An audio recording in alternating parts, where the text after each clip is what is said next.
Sairam, everyone. Dear brothers and sisters, Sai family, a very, very good afternoon to all of you. Today, we are very blessed by our beloved with a wonderful son, with none other than Dr. Sadanand. Dr. Sadanand has come into form in 1980s. He has had a phenomenal and varied academic career and spiritual career. I will briefly his autobiography. He did his electronic engineering in IIT. He then moved to the US. He worked at the Caltech and as an economist and game theorist. And with Swami's guidance, he switched over to medicine. He completed the medical training at the University of Toronto. Then he became a neurosurgeon and completed his neurosurgical training at the Northwestern University.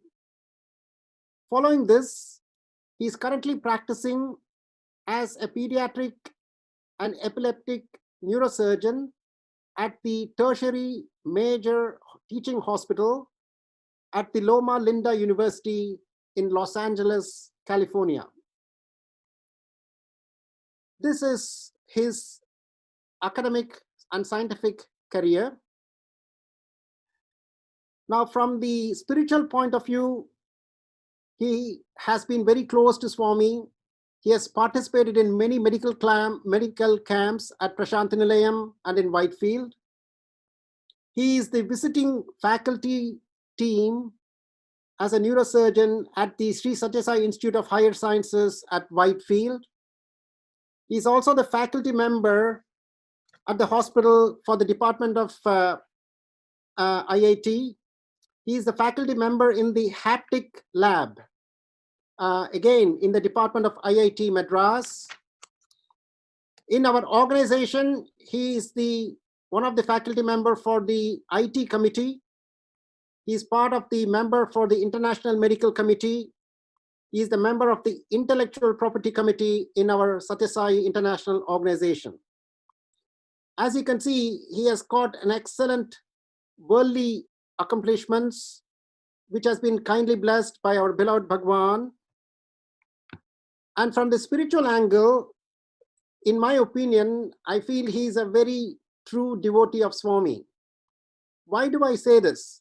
Now, yesterday I was listening to his wonderful talk in YouTube on unity, and even listening to him, I was very, very touched and moved, because he takes Swami's teachings really to his heart, and he puts Swami's teachings in practice. So to me, I felt he is very, very dear to our beloved Swami. So it is with great pleasure I would like to invite our dear brother, Dr. Venkat Sadanand, to share his experiences, to share the lessons he had learned from our beloved Bhagwan, and also to tell us how we can improve in our spiritual path to see unity in everything that we have around us, to merge with our beloved Bhagwan and to become one with him. So it is with great pleasure I would like to now invite Dr. Venkat Sadanand. Over to you, Doctor. Jai Sairam. Om Namah Pranavarthaya Shuddha-Jnanaikamurtaye Nirmalaya Prashantaya Dakshinamurtaye Namaha. My most humble pranams to our very beloved Dakshinamurti, Bhagavan Sri Sathya Sai Baba. Dear brothers and sisters, Dr. Ram and Ketan, my humble gratitude to give me the opportunity to have this satsang with all of you. Thank you very much. The prayer that I started with is about Dakshinamurti.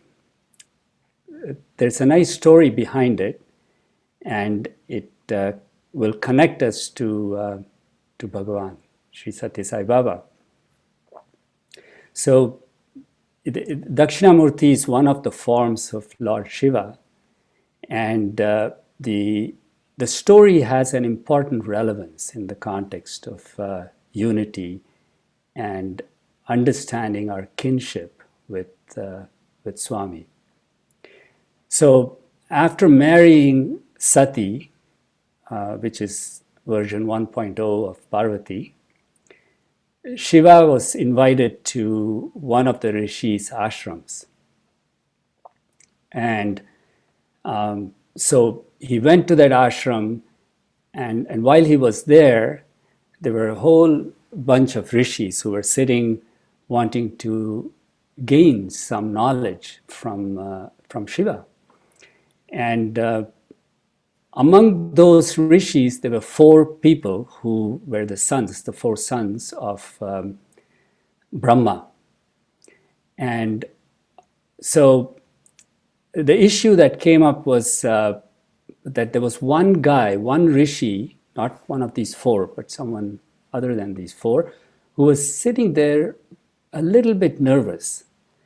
And so Shiva looked at that rishi and asked him, "Why are you nervous?" And so the rishi said, "Well, I really want to show you something that I have written, and it's taken me some time, but it was something I wrote from my heart. It was just a flow. And that flow of knowledge, I transcribed it, and here it is. And I'd like you to look at it and let me know what you think." So it's like, when we go to journals and submit our paper. So Shiva looked at it and then looked at this rishi. This was Rishi Atharva. And he said, "This indeed has knowledge of human existence, way of life, and our relation to Brahman in such a way that is not really encompassed by the 3 Vedas." So at that time, there were only 3 Vedas: Rig Veda, Yajur Veda, and Samaveda. So when he said that, those 4 sons of Brahma were upset because their father wrote the 3 Vedas, and that was it. That was the end of knowledge for them. And so they looked at Shiva and said, no, how can you, everybody says you're Shiva, but to me you look like a mendicant. Why is it that you can adjudicate on this process of allowing this book the same status as the 3 Vedas that our father has written? So this is abhorrent. This I will not allow, or we will not allow. So he said, let's go to King Daksha, which is Sati's father, and let him decide what's the right thing to do. So they all go to Daksha, and Daksha says, Sati's father says, well, let's have a debate. And based on how that debate goes, we'll decide whether this can be at par in knowledge with the other 3 Vedas. And so they go back to the Rishi's ashram and sit down for a debate. And as is the tradition, the teacher usually sits facing facing south. And so Shiva goes and sits facing south. And these 4 guys, Brahma's children, they say, no, why are you sitting in the place where we should be sitting? We are the 4 sons of the very person who wrote the Veda, and so we should be sitting there. So Shiva very politely complied, moved from that seat, and moved to the south side, and facing these four children of Brahma. And the debate went on, and obviously, Shiva could not be subdued in his understanding of Advaitic philosophy. He is Advaita himself. So the four children said, okay, we yield. Why is it that this guy, this Atharva Rishi, is able to have this knowledge that our father couldn't? And so Shiva said that there's a long story, and this goes back to at the time of Vishnu, who came as a Matsya avatar, and this demon Hayagriva had eaten up the Vedas, and Vishnu was going to kill him. He vomited out the Vedas, but before, and he kept shouting to Shiva, please help, please help. And Shiva said, I really can't help you and save you from Vishnu, but you will be reborn, and at that time the fourth Veda will be told to people. And this Atharva Rishi is Hayagriva reborn. So Shiva knows that past, and he knew that, and said, this indeed should be the fourth Veda. So the story of Dakshinamurti is that it's a form of Shiva. So Nama Pranavarthaya, that in that stotram, that one stanza in the stotram, means that you bow to the Pranava. Pranava is Om, which is thought to be, we say it is primordial sound, and it's some kind of a vibration. And that form, that vibration is what we think underlies the genesis of our grand illusion of this universe. And so that pranava, that very form, the very essence of that pranava, Om, that created this universe, I bow to you. So that is Shiva.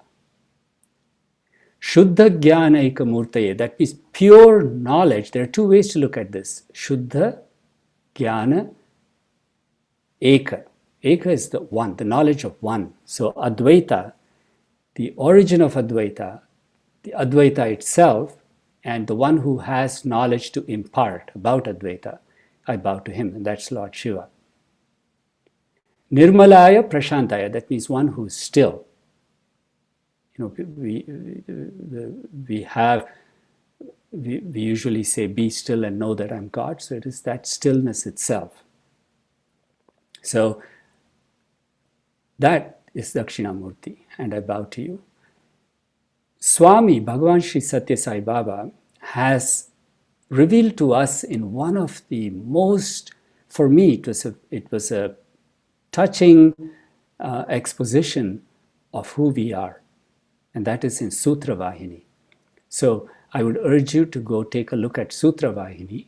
It's there in satyasai.org, all the Vahinis. But if you take a look at it, you'll see what Swami tells us about who we really are and the role of Brahman. So in this process, what Swami says is that we have to understand that we are not who we think we are. I know we've said this many times, and again, we all repeat this. But the import of the statement can only be obtained if we live that statement. I can sit here and say, I'm a king, I'm a king, I'm a king, I'm a king, but that doesn't make me a king, because what I am saying repeatedly is not the truth. And when you repeat something which is not the truth, you will see no impact of that upon you, on the body and your mind. Won't change. You will not become a king just by repeating 5,000 times that you are a king. But saying that you are indeed Brahman is truth. Now, how do we know that that is truth? How do we believe Sathya Sai Baba? How do we, he says we are Brahman, but how do we believe that? Well, one of the things is to go to his next set of statements, where he shows us how getting close to this Brahman is sufficient for us to understand that we are indeed Brahman, and that we need to do more to get closer to recognizing that identity within us. That would not happen if you are saying, I'm a king, I'm a king, I'm a king, I'm king, because you will never get close to being a king. You're not a king. And you'll never get close to being a king, and therefore the experience of being a king will not be had. It is the experience of getting a glimpse of Brahman slowly, a bite of Brahman, slowly, slowly getting closer to Brahman. It is that experience that will inevitably transform us. And how do we know that? Because we have seen people who have been transformed. Ramana Maharishi, Ramakrishna Paramahamsa, Adi Shankara, of course, and the Shankaracharyas who have come after him. And we have all these sages and seers, we call them. What are they seeing? Why are we calling them seers? It's because they have seen and experienced the reality of who we are. So there's another story of King Janaka. King Janaka was very wise, and as you know, his guru was somebody called Ashtavakra. And so one day Janaka, I really tried to find the source of this story, and I could not. I searched quite a bit, but the story exists. People pass it on. It's a word of mouth thing. But I don't have an authentic source. It's certainly not from, many people think it's from the Upanishads, but I could not find it there. But anyway, so the King Janaka is sleeping. Well, no, I'm sorry. One day King Janaka is lying down in his bed, and there is suddenly all these soldiers who storm into his bedroom and capture him. And his own soldiers and bodyguards are all slayed. So he is by himself. His wife is dead. His son is dead. And the soldiers capture him, and whoever the invading king is says, well, you know, since I've now taken over your kingdom, it's mine. Reminds you of certain national leaders, and says, well, but you were a king before, so out of respect for that, I'll banish you from this kingdom. Don't ever come back, but we'll spare your life.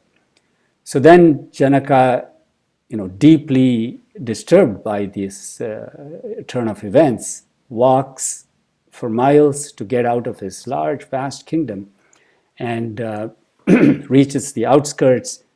And nobody wants to help him, because all the citizens are afraid that if they helped King Janaka, then this new king will get upset and off with their heads. So he walks outside his kingdom, and he's hungry, tired, sleepy, haggard looking, and there's somebody who's doing Narayana Seva with food. So he says, okay, maybe I'll get some food here. So he stands in line, and by the time his turn comes, the pot is almost empty. There's perhaps 1 teaspoon of food left. So they scrape that food and give it to him, but it falls on his hand and then drops off from his hand to the ground, and there's a dog nearby that comes and eats it. So he doesn't even get that last morsel of food, and he's hungry, and he thinks, woe is me, what has life come to? And then suddenly he hears his name, and he looks, and he sees that he is indeed lying in his bed now, and there's this beautiful palace adorned with gold, and his wife is standing there, his son is there, and his soldiers, bodyguard, they're all there. And they're saying, are you okay? Are you okay? And King Janaka looks at them and says, is this real, or was that real? And these guys have no clue what he's talking about. And they say, what? He says, is this real, or was that real? And that's all he keeps saying. He just keeps repeating that. And they think their king has gone loony. So they call all these doctors and physicians and people to say, what's happened to our king? Because all he says is this real, or was that real? And So nobody can really cure him. He goes to the, to the Sabha where, and all his ministers are sitting, and the only thing he says is, this real or was that real?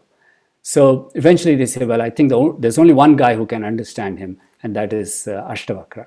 So they call Ashtavakra, and he comes in to the palace, and he looks at the king and says, look, what are you talking about? And says, is this real or was that real? So Ashtavakra says at that time, something very important. He says, when you were in that place where you were kicked out of your kingdom, your wife was killed off, your son was dead, and you couldn't even get food, you were hungry and haggard. At that time, did you really feel that you were a king and you could have your entourage around you and your wife? And he said, no, my wife was dead, my son was dead, and I was out of the kingdom. The kingdom just didn't exist for me at that time. And then Ashtavakra says, well, what about the time now? You're sitting there up in your throne and your ministers are here. Do you really feel that you're a pauper wanting food and being hungry and haggard? And he says, no, my wife is here, my son is here. So that could not be true, that I'm not a king. So what Ashtavakra says is profound. And the profundity comes from the notion that neither this state is true, where you're a king, nor that state where you're a pauper is true. You're asking the question, is this true or was that true? Well, neither of them are true. But there is, because in that state you don't experience the state of being a king, and in the state of being a king, you're not experiencing the state of being a pauper. But there is something that has experienced both. That indeed is only who you are. And that is Brahman.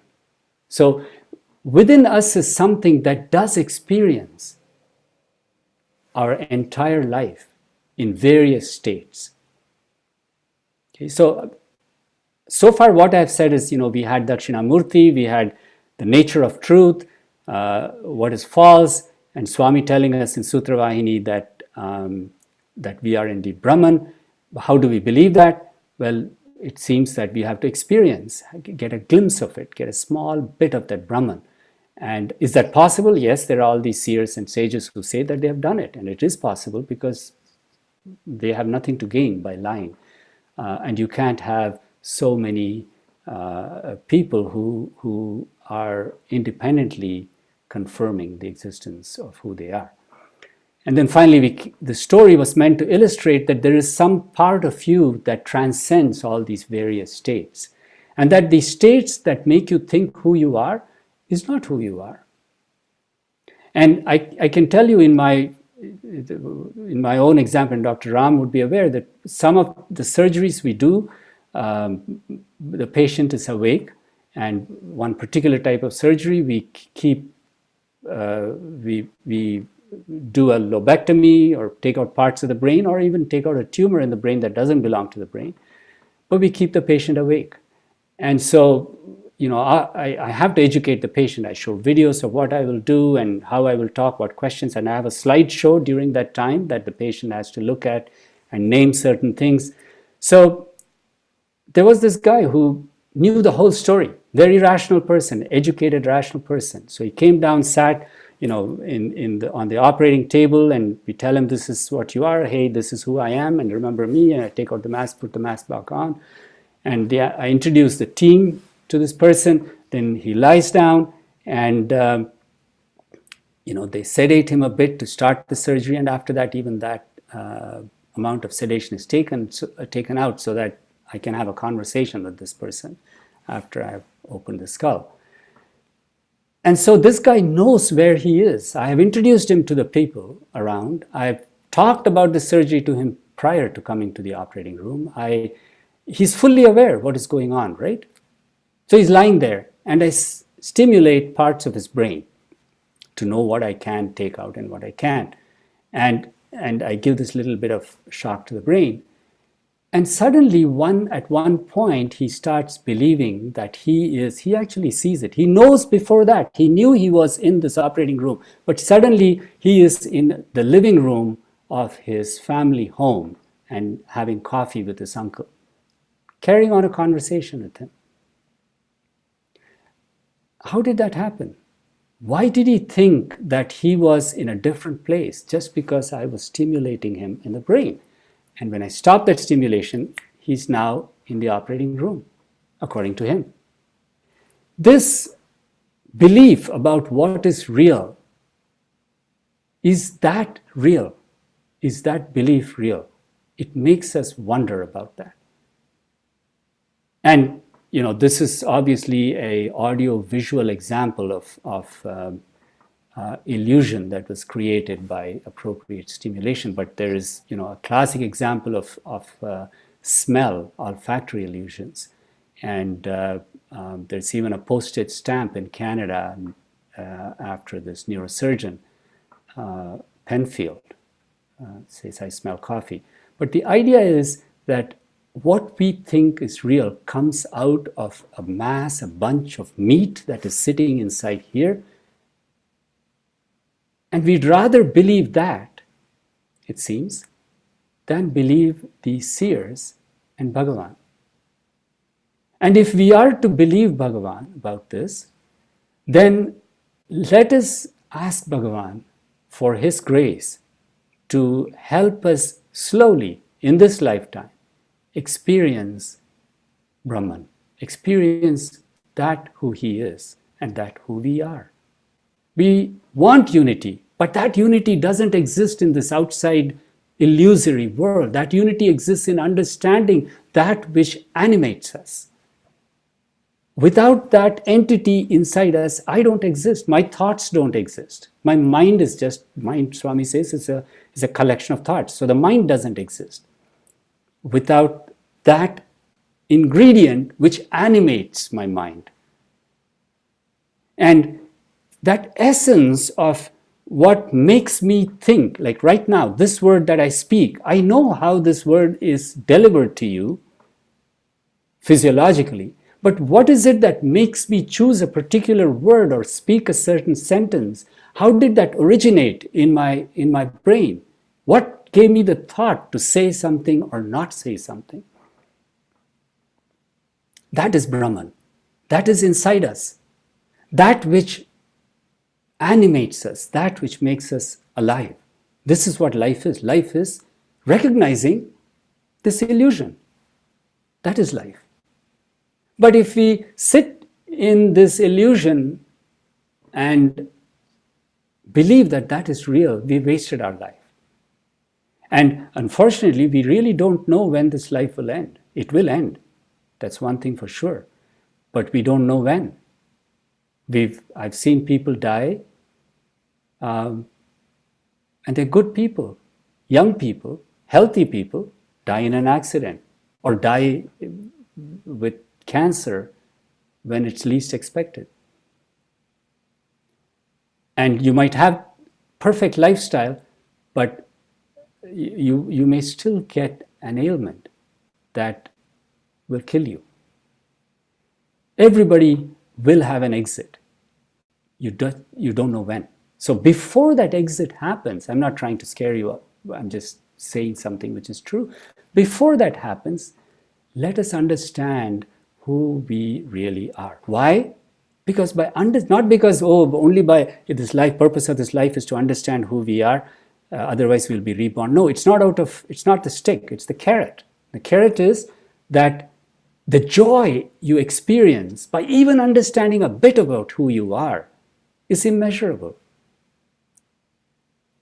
And there are various levels of ananda, and this knowledge of who you really are, complete knowledge, is called Brahmananda. Manushyananda is who we are, enjoying, I eat a nice piece of laddu or whatever it is that you enjoy in this physical form, that's Manushyananda. And then there are various levels of anandas, and the Brahmananda is 10 to the power of 15 of this, in terms of quantification of joy, if you will. But that is the reason why we want to understand who we are. It is the carrot, not the stick. Whether you're born again or not is not as relevant as whether you spend this lifetime to experience that joy. So, in a way, that joy that seems to elude us, but is indeed our birthright or the right that we have gained by taking this life, should be sought after. You will get it. You pray. Dakshinamurti is the guru of, that's the first guru. So when we look at Dakshinamurti and say, Lord, tell me who I am, that's the prayer that's worthwhile. We often get away from that prayer and we come back to this world and we say, Lord, let my children get married. Please find them a good partner. Make sure I get this job. I pass this exam. Those are irrelevant. Because it seems that, the more we ask for those things, the farther we are getting away from experiencing the joy of who we are. And it's a simple problem. You have a line, and on one side is our body and mind, the human nature of us, and on the other side is the divine part of us, which is the Brahman. And our mind is somewhere in the middle. And our mind, the more you look at this body and the intellect, and you look at those that we are not, but we think we are, the less you'll be looking. You can't look, I don't have eyes on the side. I can't be looking at both. So when I look at one side, I am not looking at the other side. It is impossible to experience that bit of Brahman when we are embroiled in this world and worldly affairs. So there must be a part of us that needs to be hypothecated to Brahman, to God, to finding that experience. And that bit of us must be in the background, and it should be constantly attempting to connect. Okay, this is like not having the right 4G or 5G. You're living in this 5G world with the 2G or 1G, and you're trying to find the signal. But let this exist in you all the time. And you know the famous letter written by Brother Lawrence, who was a 16th century Carmelite monk. And he wrote a series of letters, but in one of the letters he says so he worked as a cook, and that's the profession of his body and mind. But he says in that letter that even though he was amidst the noise and clutter, I'm paraphrasing him, that's not his exact words, the noise and clutter of the work that I'm doing, my mind is as calm and as much at peace as it were when I kneel in front of the Holy Sacrament. So his mind is looking elsewhere while his intellect and body is carrying on the duties of his profession as a cook. That ability to direct your mind in the direction of Brahman is something that we need to acquire. And that's what Swami talks about in Sutra Vahini, how we can do that. And one of the chapters in Sutra Vahini, he talks about Brahman as the cause of all causes. What does that mean? Again, when we hear these statements, I usually go back and think about what it means. And sometimes it is just awe. You're filled with awe. You look at, when I'm with Swami, I look at him and think, wow, you really are this entity. And, I'm here with you. This body and this mind is not real. Neither is your body. But that which is you and that which is me, wow, we are one. That's what I'm thinking when I'm with Swami. And one of the times, he reminds you, if I'm not thinking that, he'll remind you, he'll say something that makes you feel, yes, this is Brahman. Now, if you're too much into that Brahman thing, then he'll say something that will remind you, wait, I'm this body. He wants you to understand that there are two aspects. That is the key. We can't just sit here and say, I'm Brahman, I'm only Brahman. Yes, you are only Brahman, the rest is illusion. But know that that illusion is something that is beautiful, and it is created for you to come out of it, thereby enjoy the Brahmanness, if you will, of yourself. And that's why he reminds you. He'll ask you questions that make you think, what? He's supposed to know all this, and he asks you, who are you? What is your name? Right? I remember one story, and I'm going to show you a picture. So I had a bunch of people give me a lot of letters to give to Swami. So I was carrying all those letters, and I said, okay, I'll keep all of the letters on top because they should come first, and they should have the first opportunity. And then my letter was in the bottom, and my mother, she usually doesn't believe in writing letters. Her connection with Swami has always been within her. She comes to Parthi, but she sees Swami as Devi. And so she said, no, I'm not writing a letter. I said, please write a letter for my sake. Just write anything you want. So she wrote a letter just because I insisted, and I kept her letter before my letter. And these two letters were at the end of this stack of letters. And my letter wasn't just a letter, it was a document. So anyway, so I go to Swami, and Swami looks at me, and I've got all these letters, stack of letters, and he goes with his beautiful hands and digs out my mother's letter and pulls that out first. It's a reminder that our purity of heart comes. What does it mean when we say pure of heart? We often say that. Purity of heart, pray with a pure heart. Purity of heart means that you really have faith in certain concepts. It's not that I want to believe I'm Brahman. No, I believe I'm Brahman. Thus, I act as if I am Brahman. So, that difference is purity. Purity of heart is a state of mind where we are convinced about who we are. That's one of Swami's names, Sakala Samshaya Haraya. He'll leave no doubt in your mind. And if you have doubts, he will take it out. Pray for that. That name of Swami in the 108 names, that is one of the names where he tells us that he'll remove all the, say, Swami, please remove all my doubts. Not doubts about the life that I'm living here. It's doubts about who I am. And I want to understand even a bit of that before I pass away. So that's the prayer that you want to have. Every prayer you make will be answered. And Swami has given us that assurance. Every prayer will be answered. Why is it that sometimes we feel a prayer is not answered? Because we lack two things.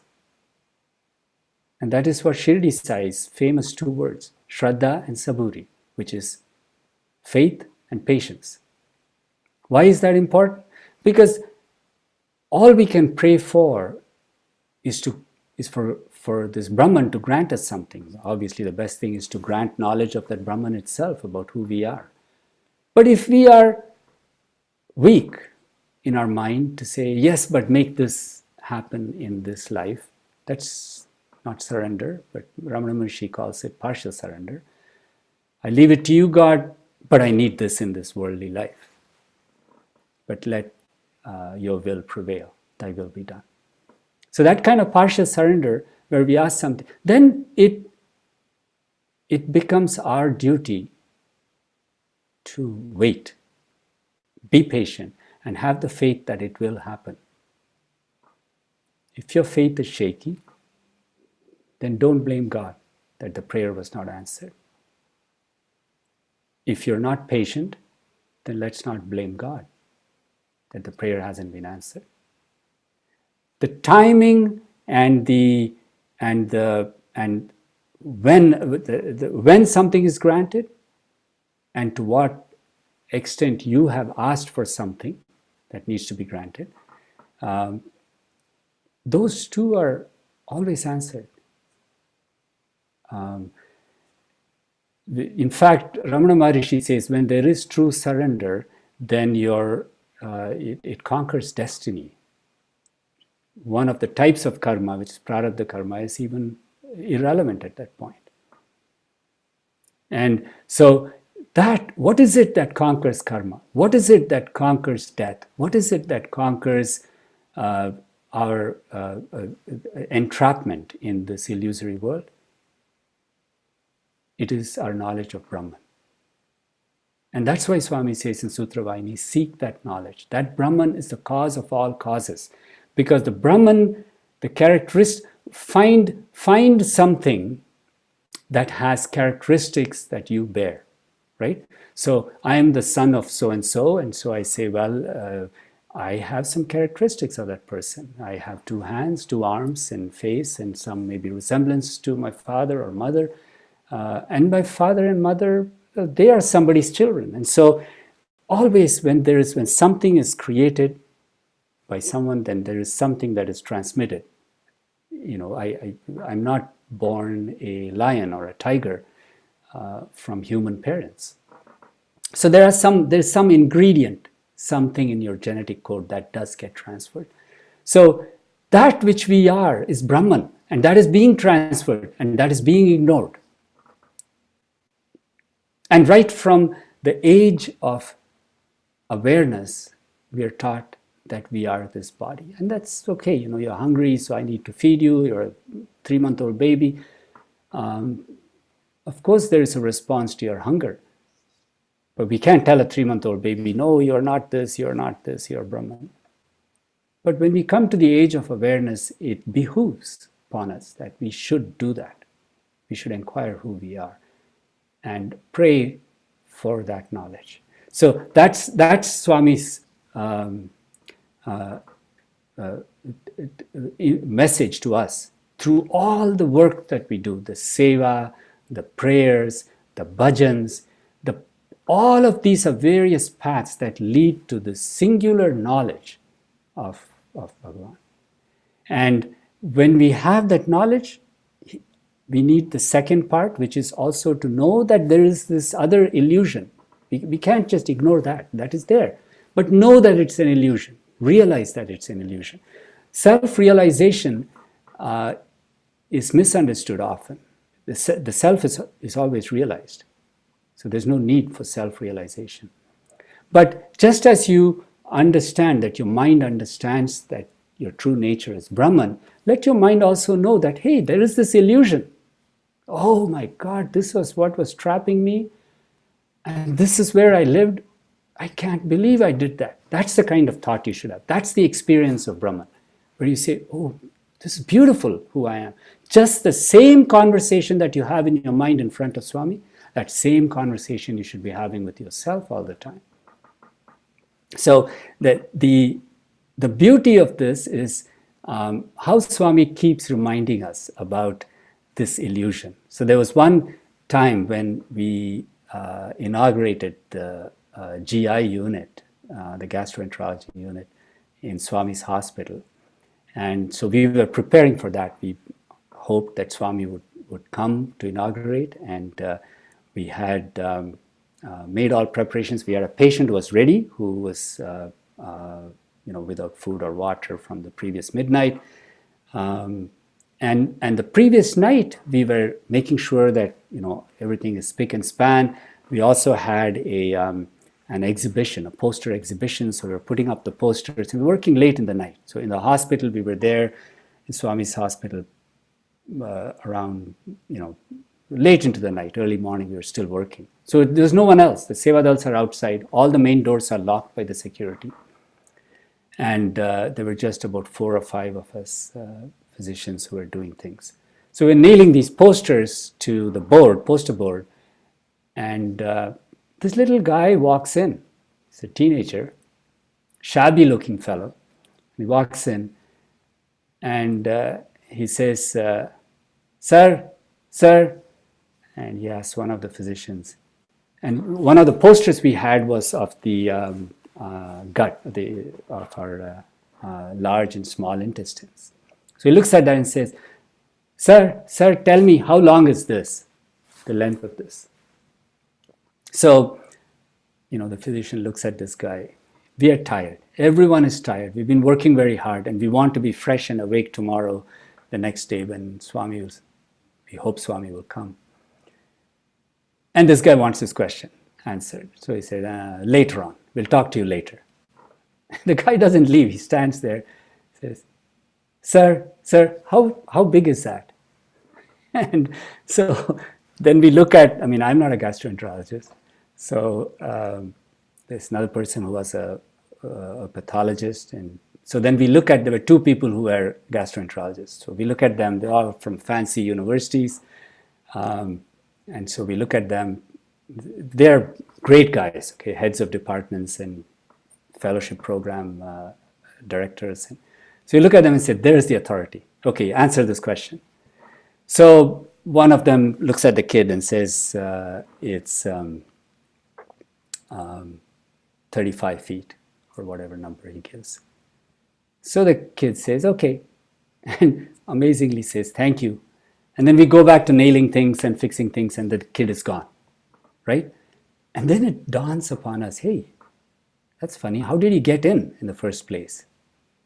But we are too busy. We have to finish setting up all these things. So we finish setting up late into early morning. We finish, go take a shower, come back, and we start chanting prayers, hoping Swami would come, and wait for Rahukal to finish. And Swami's not there. And then it was funny. Swami makes us. He tests us for anxiety. And what are these tests? These are not like God enjoys testing us. He's not a masochist. God is trying to help us learn something about who we think we are. So, because that's the way to experience who He is, right? We can't experience who He is. We can talk about who He is, but to experience who He is, we have to give up this who we think we are. So that's what He helps us do. He tells us first who you think you are. This is what you think you are. Okay, slash, cut, smash, burn it, ashes. That's what He does.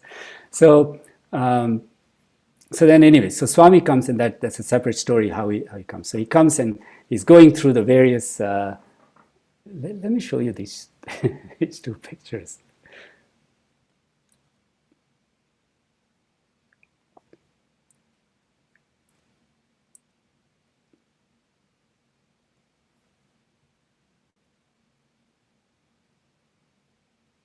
Can you see my screen? I can see the screen, not any pictures. Okay, yeah, the pictures will come here. So I'm showing this picture just to show you how Swami, all these letters are there on top. And this book-looking thing is mine. And I had hidden my mother's letter, and he goes and pulls that is my mom's letter he's pulling out. Amazing. It's and this was by the way, this was 2010 inside the mandir, November of 2000. This was his star birthday, November 25th, 2010. And so this is the other picture. So this is Dr. Chandrachari. She's a pathologist, and she and her husband are very ardent devotees of Swami.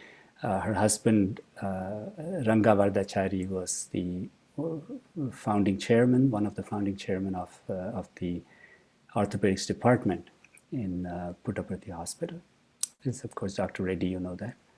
So Swami comes, in this exhibition, he looks at various things, and he stops right here. And he asks Dr. Chandra, how big is this intestines?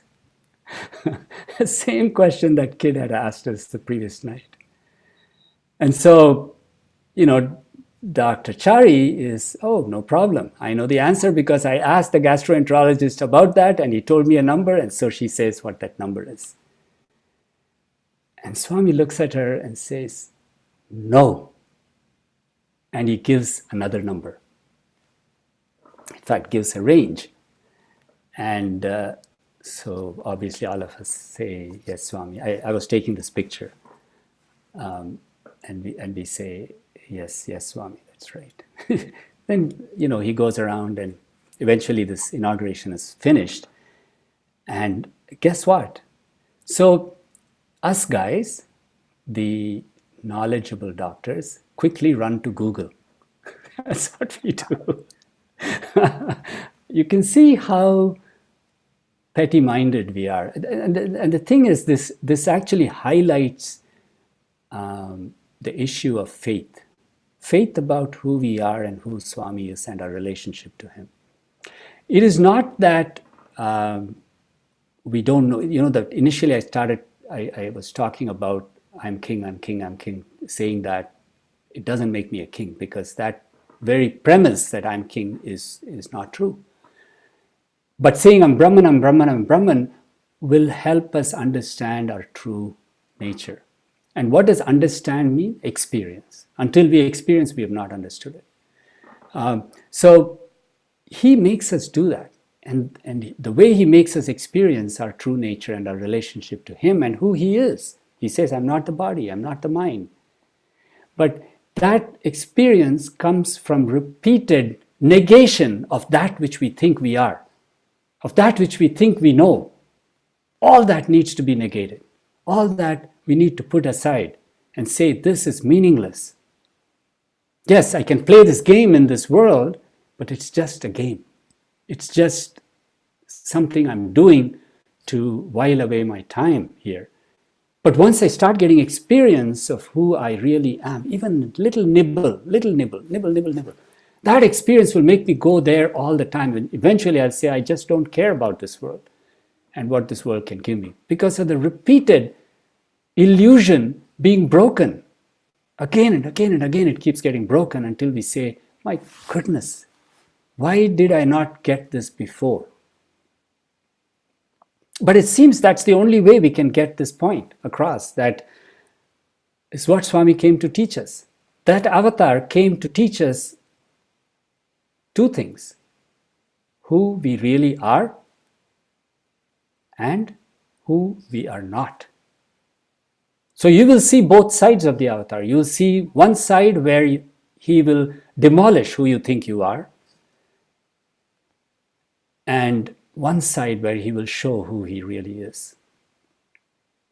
And this is really not a dichotomy. They're not two different things. Like the example of the line that I gave you, where you're standing, your mind is in the middle and it looks one side or the other side. The closer you run towards God, inevitably you're running farther away from who you think you are. So that follows, that's a corollary of this, because it's linear. And you're standing in that line. So he has come to show us that. One way or the other, you will learn it. Well, his physical form is not the relevant one. And that's why, when I talk about Swami, it is not those experiences. There are beautiful experiences of Swami, his love that he shows, his compassion, his smile, his beauty, his, it's like Radha's to Krishna, that relationship. It's so lovely. But that is not who he is. Let us not believe that. Let us explore who he really is. And in that process, let us eschew who we think we are and who we think he is. I have had situations where I truly believed that a certain, by all laws of causation, certain things should happen, but it doesn't. And you think, why?